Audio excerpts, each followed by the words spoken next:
Hello सभी दोस्तों को नमस्कार। कैसे हो? तैयारी अच्छी चल रही होगी। जो मैंने टेलीग्राम चैनल पर जो क्वेश्चन डाले हैं उनके लगभग 50 बच्चे ये आंसर दे रहे हैं। तो भाई क्या हालत है? आप प्रैक्टिस नहीं कर रहे हो या आपका गणित में इंटरेस्ट नहीं है? क्या आप सिलेक्शन नहीं चाहते? सिलेक्शन चाहते हो तो आपको प्रैक्टिस करनी ही पड़ेगी। अब जो इजी एजुकेशन है, मैंने इजी टू मॉडरेट पर्सनों को रखा था, उनमें आपकी हवा टाइट हो रही है। सिलेक्शन कैसे होगा? सिलेक्शन जिद से होता है भाई, जुनून होना चाहिए। सिलेक्शन एक मजबूरी बन जाए। देखो कैसे क्वेश्चन को उड़ाते हैं। अभी मैं बताता हूँ। किसी वृत्त की परिधि दे रखी है, कितनी दे रखी है? 44 सेंटीमीटर, और उसका क्षेत्रफल पूछा है। अब बताओ परिधि का सूत्र क्या होता है। अब आपको सूत्र याद नहीं है तो क्वेश्चन सॉल्व होगी कैसे? ये 44 दे रखा है, हमें यहाँ से आर का मान निकालना है। 2 गुणा 22/7 गुणा आर इक्वल टू कितना हो गए? 44। बाई दूनी 44 से 44 कैंसिल हो गए। आर इक्वल टू कितना आया? 7। अब हमें पूछा है क्षेत्रफल। क्षेत्रफल का सूत्र क्या होता है? पाई आर स्क्वायर 22/7। आर का मान कितना है? 7 गुणा 7। 7 से 7 कैंसिल कितना आया? 154। अब मैं इसका दूसरा तरीका बताता हूं। ये तो बेसिक है, सब बताते हैं। मैं बता रहा हूं, अगर आपको 44 का पहाड़ा याद करना है और क्या करना है, एक 7 का पहाड़ा याद करना है। जैसे 7 एकम 7, 7 दूनी 14, 7 तीन 21, 7 चौक 28, 7 पंजो 35। ठीक है, ये वृत्त की त्रिज्या है। हमेशा मैंने तो ये देखा है, मेरा अनुभव ये रहा है, लगभग 90% क्वेश्चनों में क्या होता है, त्रिज्या आती है वो 7 के मल्टीपल में आती है। तो परिधि क्या है, कैसे निकालोगे इनकी? परिधि आएगी 44 के मल्टीपल में। 44 का पढ़ा लिख दो। 44 एकम 44, 88, 132, 176 और 220। अब बताओ यहां वृत्त की परिधि कितनी थी? 44। तो त्रिज्या कितनी आएगी? 7। अब उनका क्षेत्रफल भी याद करना है। मैथ्स में भी कुछ चीजें याद करने की होती है, ऐसे नहीं है हर चीज को निकाल कर ही करना है। तो ये देखो, जिसकी त्रिज्या 7 होगी उसका क्षेत्रफल आएगा 154, 616, 1386, 24, 64, 38, 50। अब जैसे त्रिज्या अगर यहाँ आ जाएगी 42, 7 का मल्टीपल में ही आएगी, 7 के मल्टीपल में आएगी। ये कितना है? 264। तो यहाँ जाएगा 55 44, 55 44। समझ रहे हो ना? यदि वृत्त की परिधि 44 का आ रही है, 44, 88, 132, तो वृत्त की त्रिज्या क्या होगी? 7, 14, 21, 28, 35। और उनका क्षेत्रफल ये याद ही करना है। अगर 10 तक पहाड़े याद कर सकते तो ये दो चीज याद नहीं कर सकते। बोलो समझ में आया कि नहीं आया? अब अगला क्वेश्चन देखो। यदि 100 रुपए की वस्तु पर 10% की 2 छूट दे रहा है। अब बताओ 100 रुपए की अगर है वस्तु है, उसको 90 रुपए में वो बेच रहा है, 90 रुपए में बेच रहा है, फिर 90 रुपए में बेच रहा है। बताओ 100 से 100 कैंसिल हो जाएगा, 2 जीरो से 2 जीरो कैंसिल हो जाएगा, 81। बताओ 100 वाली की चीज कितनी हो गई? 81। इसका मतलब आंसर क्या हो जाएगा? 19%। बोलो समझ में आ रहा है ना?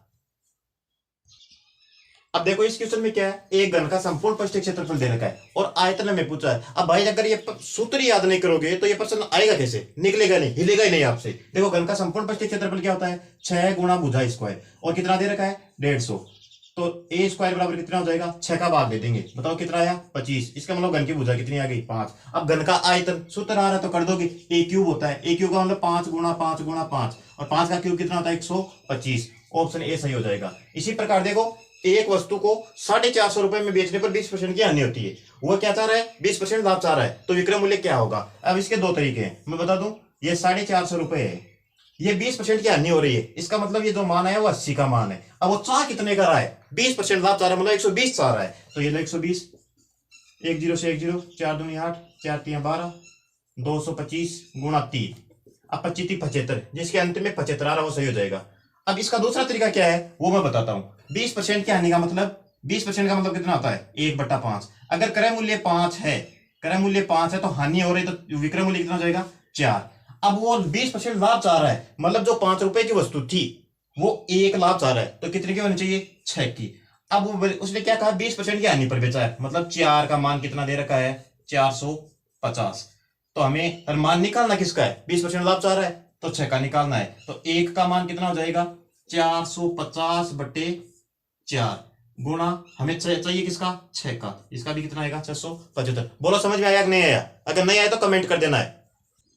अब जो मैंने टेलीग्राम पर चैनल डाला था, सादा जो क्वेश्चन डाला था, ये देखो साधारण ब्याज का क्वेश्चन था, सिंपल सा क्वेश्चन था, फिर भी बच्चे नहीं कर रहे हैं। 50 बच्चे क्वेश्चन कर रहे हैं, 200 बच्चे जुड़े हुए हैं, तो क्या 150 को सिलेक्शन नहीं चाहिए क्या? देखो तरीका कौन सा बेस्ट रहेगा। साधारण ब्याज पर कोई धन रहा है, वो 10 वर्षों में 2 गुना हो रहा है। अब मान लो धन कितना था? 100, और वो 200 हो रहा है, दुगुना हो रहा है, मतलब 200 हो रहा है। इसका मतलब इस पर ब्याज कितना मिला उसको? 100 रुपए ब्याज मिला है। और कितने वर्षों में मिला है? 10 वर्षों में। तो 1 वर्ष में ब्याज कितना हो जाएगा? 10। अब 1 वर्ष का जो ब्याज होता है वो इधर होती है, तो ऑप्शन बी करेक्ट हो जाएगा। इसमें क्या दे रखा था? दो संख्याओं का एलसीएम दे रखा था। कितना दे रखा था 60 और एलसीएम कितना है 5। ये एक संख्या दे रखी है 15 और दूसरी संख्या पूछिए। अब इसमें भी सूत्र लगता है एलसीएम गुणा एचसीएफ, एलसीएम गुणा एचसीएफ बराबर पहली संख्या गुणा दूसरी संख्या। अब बताओ एलसीएम कितना है 60, एचसीएफ कितना है 5, पहली संख्या कितनी दे रखी है 15, पहली संख्या कितनी दे रखी है 15 और दूसरी संख्या हमें पूछिए।